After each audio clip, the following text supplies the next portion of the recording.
Halo Sobat, apa kabar? Ketemu lagi di channel Naga. Di sini saya akan melanjutkan Praktelen Donghua full spoiler. Tanpa lama-lama lagi kita tonton sampai habis.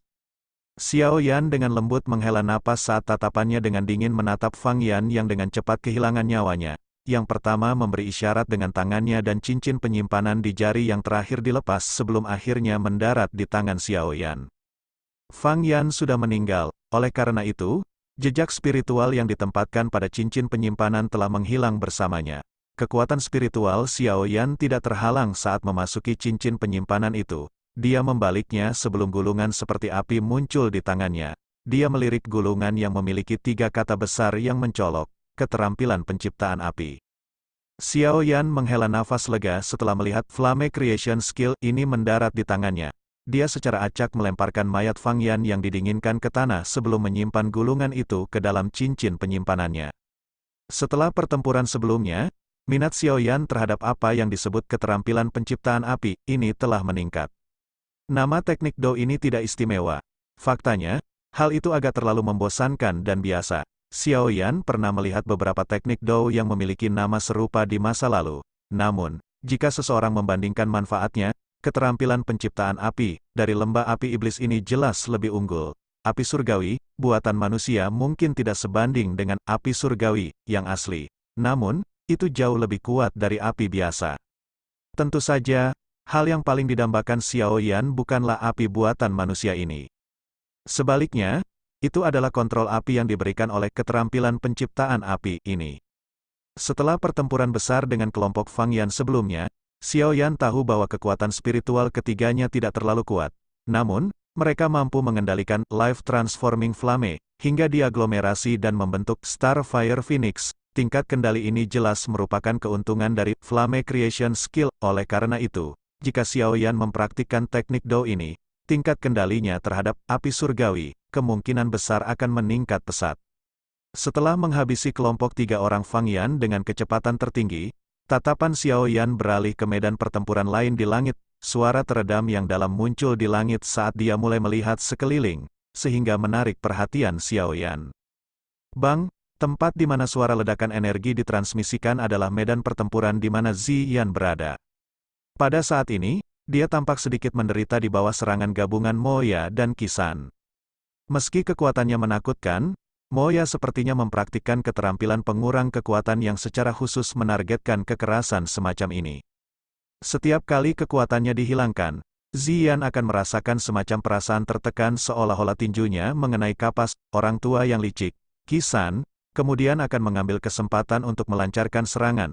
Oleh karena itu, dia mengalami kerugian sesaat. Jika mereka berdua tidak takut dengan kekuatannya yang menakutkan, kemungkinan besar dia sudah lama dikalahkan. Bang, tinju Ziyan sekali lagi bertabrakan dengan serangan Moya. Namun, tubuh pihak lain terpelintir dengan cara yang aneh, dan kekuatan di tangan Ziyan menghilang dengan cara yang aneh. Qisan di sampingnya segera melihat celah dan tiba-tiba bergegas ke depan. Bahunya bertabrakan dengan tubuh Ziyan. Kekuatan yang tiba-tiba meletus mengguncang Ziyan hingga dia terpaksa mundur. Kaki Ziyan mengambil beberapa langkah di langit sebelum dia perlahan menstabilkan tubuhnya. Tangan kecilnya menyeka sisa darah di sudut mulutnya sementara cahaya ungu samar terlihat sebagian di matanya yang seperti permata. Kamu tidak perlu membantu, serahkan itu padaku, pergi dan bantu yang lain.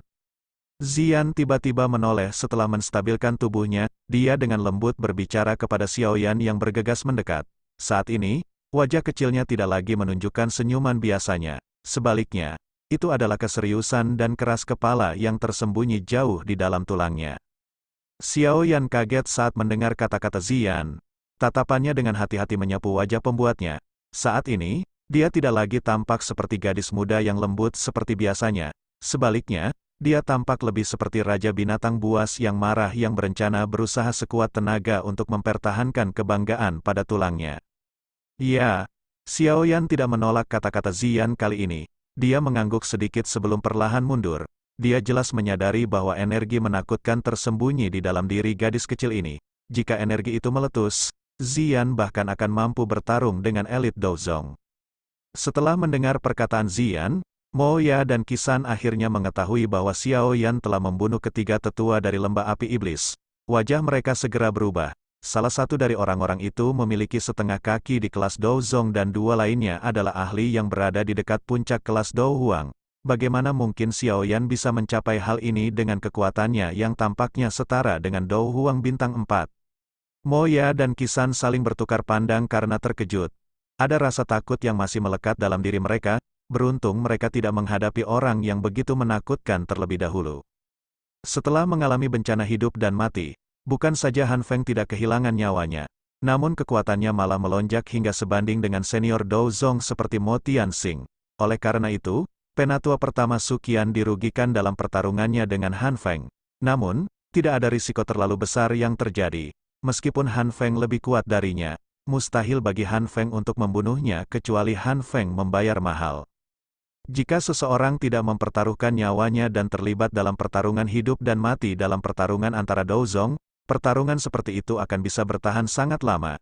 Terlebih lagi, Han Feng, Su Qian, dan yang lainnya hanya memiliki perbedaan kekuatan yang kecil. Oleh karena itu, mereka ditakdirkan untuk menjadi pertempuran yang panjang. Namun, ini dengan syarat tidak ada pihak luar yang melakukan intervensi.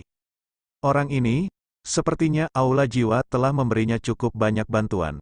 Aku ingin tahu apakah saat ini dia dapat mengonsumsi satu api teratai Buddha marah. Xiao Yan bergumam pada dirinya sendiri sebelum sudut mulutnya diam-diam terangkat menjadi senyuman sinis. Matanya tampak dingin saat dia mengamati Han Feng, yang tampak cukup bangga karena telah memaksa